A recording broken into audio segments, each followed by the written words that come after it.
আসসালামু আলাইকুম রহমতুল্লাহি ওয়া বারাকাতুহু।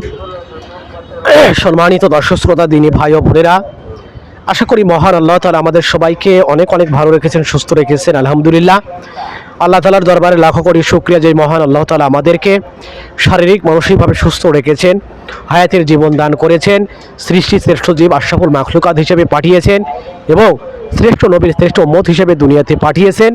শুধু তাই নয়, যেই মহান আল্লাহ তাআলা আমাদেরকে রজব পর্যন্ত হায়াতকে বাড়িয়ে দিয়েছেন, সে আল্লাহ তাআলার দরবারে শুকরিয়া আদায় করছে আলহামদুলিল্লাহ।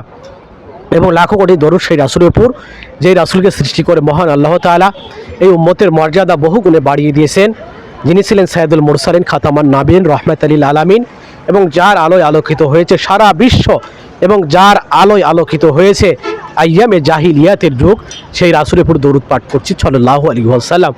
সম্মানিত দর্শক শ্রোতা, দিনী ভাই ও বোনেরা, আমরা ফাদালে কোরআন থেকে অর্থাৎ কোরআন মাজিদের বাংলা অনুবাদ এবং সংক্ষিপ্ত ব্যাখ্যা জানার চেষ্টা করছি। যেহেতু আমাদের মাতৃভাষা বাংলা, স্বাভাবিকভাবে আমরা আরবি ভাষাগুলো সঠিকভাবে বুঝি না।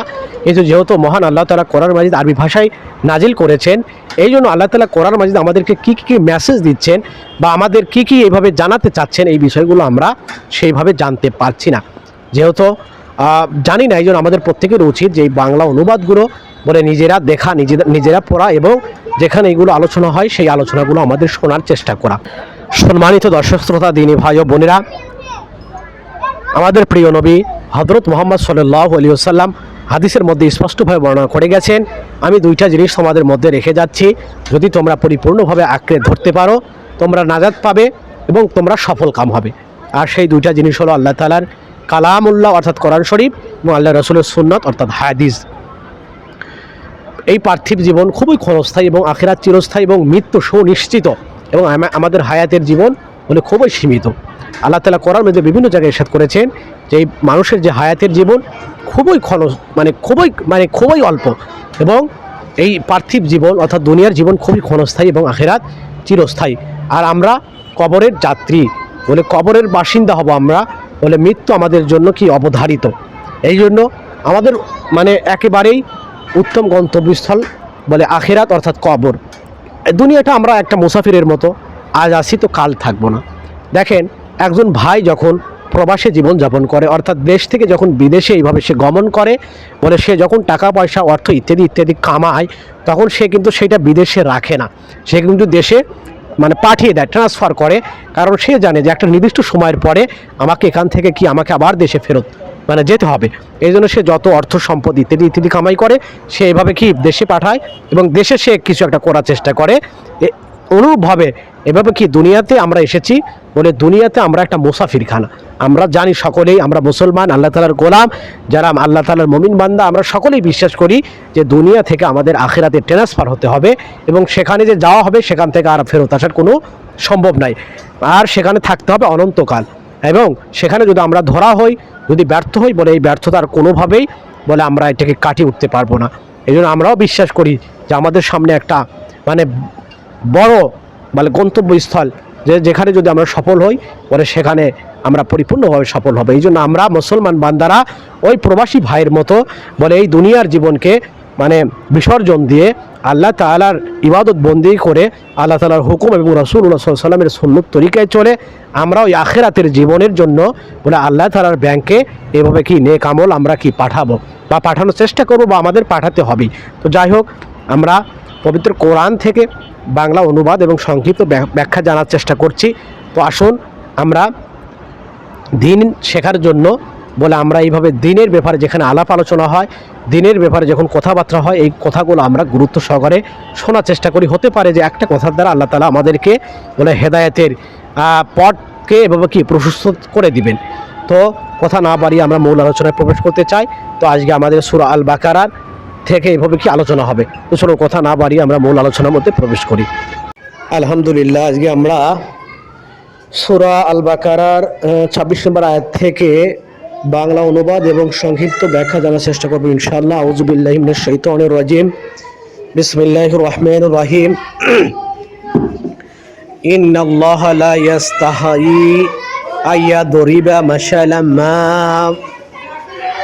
বায়ুদাতান ফামা ফাওকাহা فأما الذين آمنوا فيعلمون أنه الحق من ربهم وأما الذين كفروا فيقولون ماذا أراد الله بهذا مثلا يضل به كثيرا ويهدي به كثيرا وما يضل به إلا الفاسقين অর্থাৎ মহান আল্লাহ তাআলা বলে নিশ্চয় আল্লাহ মশা কিংবা তার চেয়েও ছোট কিছুর উপমা দিতে লজ্জা করেন না।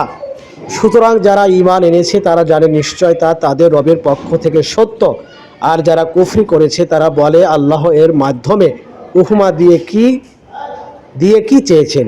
তিনি এ দিয়ে অনেককে পথভ্রষ্ট করেন এবং এ দিয়ে অনেককে হেদায়েত দান করেন, আর এর মাধ্যমে কেবল ফাসিকদেরই পথভ্রষ্ট করেন। অর্থাৎ মহান আল্লাহ তাআলা এই ২৬ নম্বর আয়াতে বলেন যে মহান আল্লাহ তাআলা অকাট্য দলিল দ্বারা সাব্যস্ত করে দিলেন যে কোরআন এক মুজিজা অর্থাৎ অলৌকিক নিদর্শন। তখন কাফেররা অন্যভাবে অভিযোগ উপস্থাপন করে বলল যে যদি এটা আল্লাহর বাণী হতো তাহলে এমন মহান সত্যর অবতীর্ণ করা বাণীতে এত ছোট ছোট জিনিসের দৃষ্টান্ত থাকতো না। তো আল্লাহ তাআলা তাদের কথার উত্তর দিয়ে বলেন যে কথার পরিষ্কার ব্যাখ্যা দানের উদ্দেশ্য এবং কোনো যুক্তিসঙ্গত কারণে দৃষ্টান্তসমূহ পেশ করতে কোনো দোষ নেই, আর এই জন্য এতে কোনো লজ্জা এবং সংকোচও নেই। মশার উপরে অর্থাৎ তার ডানা বরাবর অর্থ হলো এই মশার থেকেও ছোট জিনিস, কিংবা এর অর্থ হলো এই মশার চেয়ে উচ্চ অর্থ দাঁড়াবে মশা বা তার থেকে উচ্চ কোনো কিছু। এবং ফাওকাহা শব্দের মধ্যে উভয় অর্থেরই প্রশস্ততা রয়েছে। আর দুই আল্লাহর উপস্থাপিত দৃষ্টান্তসমূহ দ্বারা ইমানদারদের ইমান বর্ধিত হয় এবং কাফেরদের কুফরি বৃদ্ধি পায়। আর এই সব কিছু আল্লাহর কুদরতি নিয়ম এবং তার ইচ্ছার ভিত্তিতে হয়, যেটাকে কোরআনে অর্থাৎ আমি তাকে এই দিয়েই ফেরাবো যে দিক সে অবলম্বন করেছে, সূরা নিসার ১১৫ নম্বর আয়াত। এবং হাদিসে অর্থাৎ প্রত্যেকের জন্য যে জিনিস সহজ করা হয় তার জন্য তাকে সৃষ্টি করা হয়েছে।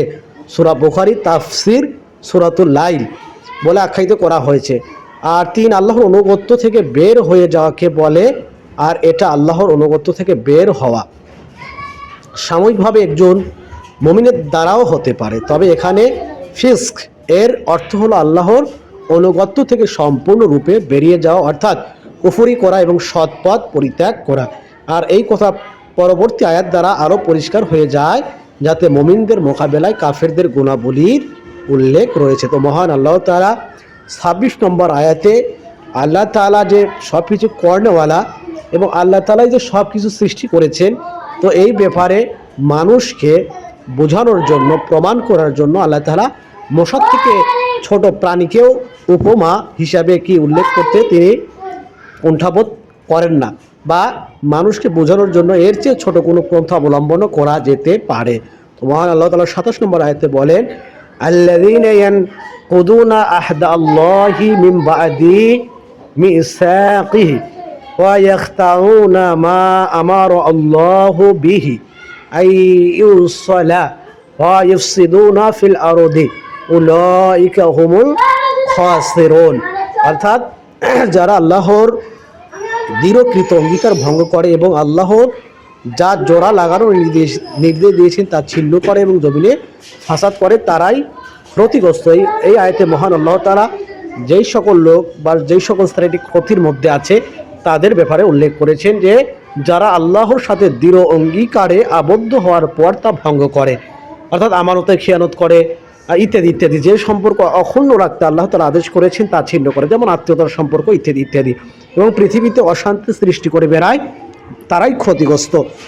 মুফাসসিরগণ অঙ্গীকার শব্দের বিভিন্ন অর্থ বর্ণনা করেছেন, যেমন আল্লাহ তাআলার সেই ওসিয়ত যা তিনি তার সকল আদেশ পালন এবং নিষিদ্ধ বর্জন করার ব্যাপারে আম্বিয়া আলাইহিমুস সালামদের মাধ্যমে সৃষ্টিকে করেছেন।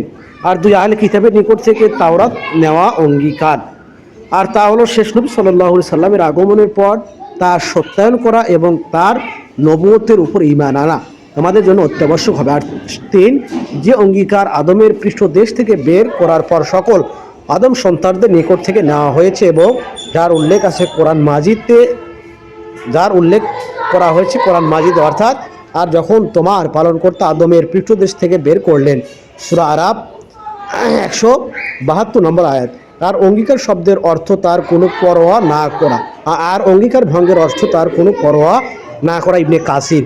আর এটা তো পরিষ্কার কথা যে ক্ষতি আল্লাহর অবাধ্য জনদেরই হবে, অর্থাৎ যারা আল্লাহ তাআলা অবাধ্য করে, এতে আল্লাহর তার নবীদের এবং তার দ্বীনের প্রতি আহ্বানকারীদের কিছুই হবে না। অর্থাৎ আল্লাহর রাসূল এবং যারা দ্বীন নিয়ে গবেষণা করে, দ্বীন নিয়ে কাজ করে, দ্বীনের রাহবার, তাদের এই ব্যাপারে কোনো ক্ষতি হবে না। তো মহান আল্লাহ তাআলা 28 নম্বর আয়াতে বলেন, কাইফা তাকফুরুনা বিল্লাহি ওয়া কুনতুম আমওয়াতান ফাআহইয়াকুম সুম্মা ইউমিতুকুম সুম্মা ইহয়িকুম সুম্মা ইলাইহি তুরজাউন। অর্থাৎ কিভাবে তোমরা আল্লাহর সাথে কুফরি করছো অথচ তোমরা ছিলে মৃত, অতঃপর তিনি তোমাদেরকে জীবিত করেছেন, এরপর তিনি তোমাদেরকে মৃত্যু দিবেন, অতঃপর আবার জীবিত করবেন, এরপর তারই নিকট তোমাদের ফিরিয়ে নেওয়া হবে। মহান আল্লাহ তাআলা এই আয়াতে দুইটি মরণ এবং দুইটি জীবনের কথা উল্লেখ করেছেন। প্রথম মরণের অর্থ হলো অস্তিত্বহীনতা, অর্থাৎ কিছুই না থাকা, অর্থাৎ আমরা একটা সময় আমরা কিছুই ছিলাম না। মহান আল্লাহ তাআলা আমাদের রুহের জগতে রেখেছিলেন, তারপরে মহান আল্লাহ তাআলা আমাদের মায়ের গর্ভে এইভাবে স্থান দান করেন। তো এখানে দুইটি জীবন এবং দুইটি মৃত্যুর কথা এভাবে আল্লাহ তাআলা উল্লেখ করেছেন। আর প্রথম জীবনের অর্থ মায়ের পেট থেকে বের হয়ে মৃত্যুবরণ করা পর্যন্ত জীবন, অতঃপর মৃত্যু আসবে এবং তখন থেকে আখিরাতের যে জীবন শুরু হবে সেটা হবে দ্বিতীয় জীবন।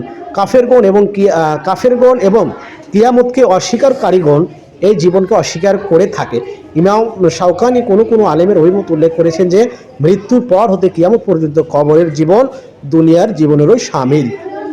তবে সঠিক কথা হলো বারজাখী অর্থাৎ কবরের জীবন আখিরাতের জীবনের প্রারম্ভ অর্থাৎ শুরু এবং তার শিরোনাম, কাজেই তার সম্পর্ক আখিরাতের জীবনের সাথেই। মহান আল্লাহ তাআলা 29 নম্বর আয়াতে বলেন, হুয়াল্লাযী খালাকা লাকুম মা ফিল আরদি জামিআন সুম্মা ইসতাওয়া ইলাস সামাই ফাসাওয়াহুন্না সাবআ সামাওয়াতিন ওয়া হুয়া বিকুল্লি শাইইন আলিম। অর্থাৎ তিনি জমিনে যা আছে সব তোমাদের জন্য সৃষ্টি করেছেন, তারপর আসমানের প্রতি খেয়াল করলেন এবং তাকে 7 আসমানে সুবিন্যস্ত করলেন, আর সব কিছু সম্পর্কে তিনি সম্যজ্ঞাত। মহান আল্লাহ তাআলা এই আয়াত থেকে সাব্যস্ত করেছেন যে জমিনের সৃষ্টি প্রত্যেক জিনিস মূলত হালাল যতক্ষণ না কোনো জিনিসের হারাম হওয়ার কথা দলিল দ্বারা প্রমাণিত হয়। এবং সালাফদের কেউ এই তরজমা করেছেন, অতঃপর আসমানের দিকে আরোহণ করেন। সহিহ বুখারী। মহান আল্লাহ তাআলা আসমানের উপর আরোহণ করা এবং বিশেষ বিশেষ সময়ের নিকটে আসমানে অবতরণ করা তার গুণ বিশেষ, কোনো অপব্যাখ্যা ছাড়া এর উপর ওইভাবে ঈমান আনা আমাদের উপর ওয়াজিব, যেভাবে তা কোরআন এবং হাদিসে বর্ণিত হয়েছে। আর এ থেকে প্রথমত জানা গেল যে আসমান অর্থাৎ আকাশ এবং অনুভূত বস্তু এবং বাস্তব জিনিস, কেবল উচ্চতা অর্থাৎ মহাশূন্যকে আসমান বলে আখ্যায়িত করা হয়নি। দ্বিতীয়ত জানা গেল যে আসমানের সংখ্যা হলো 7, আর হাদিস অনুযায়ী 2 আসমানের মধ্যকার দূরত্ব হলো 500 বছরের পথ। আর জমিন সম্পর্কে কোরআনের কারিম এসেছে অর্থাৎ এবং পৃথিবীও সেই পরিমাণে। সূরা তালাক 12 নম্বর আয়াত। এই থেকে জমিনের সংখ্যা 7 বলে জানা যায়। নবী করিম সাল্লাল্লাহু আলাইহি সাল্লামের হাদিস দ্বারা এই কথা আরও বলিষ্ঠ হয়। বলা হয়েছে যে ব্যক্তি অন্যায়ভাবে 1 বিঘত জমিনও আত্মসাৎ করবে, কিয়ামতের দিন 7তম জমিনকে তার গলায় ঝুলিয়ে দেওয়া হবে। সহিহ বুখারী 2959 নম্বর হাদিস। উক্ত আয়াত দ্বারা একথাও জানা যায় যে আসমানের পূর্বে জমিন সৃষ্টি হয়েছে, কিন্তু সূরা নাজিয়াতের 30 নম্বর আয়াতে আসমানের উল্লেখ করে বলা হয়েছে অর্থাৎ জমিনকে এরপর বিস্তৃত করেছেন। এর ব্যাখ্যা এই করা হয়েছে যে প্রথমে জমিনই সৃষ্টি হয়েছে, তবে পরিষ্কার এবং সমতল করে বিছানা হলো সৃষ্টি থেকে ভিন্ন ব্যাপার, যেটা আসমান সৃষ্টির পর সম্পাদিত হয়েছে। মহান আল্লাহ তাআলা 30 নম্বর আয়াতে বলেন, ওয়া ইজ ক্বালা রাব্বুকা লিল মালাইকাতি ইন্নী জাইলুন ফিল আরদি খলিফাতান ক্বালু আতাজআলু ফিহা মা ইফসিদু ফিহা ওয়া ইয়াসফিকু দিমাআ ওয়া নাহনু নুসাব্বিহু বিহামদিকা ওয়া নুকদ্দিসু লাকা ক্বালা ইন্নী আ'লামু মা লা তা'লামুন। অর্থাৎ মহান আল্লাহ তাআলা বলেন, আর স্মরণ করো যখন তোমার রব ফেরেশতাদেরকে বললেন, নিশ্চয় আমি জমিনে একজন খলিফা সৃষ্টি করছি। তারা বলল, আপনি কি সেখানে এমন কাউকে সৃষ্টি করবেন যে তাতে ফাসাদ করবে এবং রক্ত প্রবাহিত করবে? আর আমরা তো আপনার প্রশংসা অর্থাৎ তাসবিহ পাঠ করছি এবং আপনার পবিত্রতা ঘোষণা করছি। তিনি বললেন, নিশ্চয় আমি যা জানি তোমরা তা জানো না। অর্থাৎ আল্লাহ তাআলা বললেন, নিশ্চয় আমি যা জানি তোমরা তা জানো না।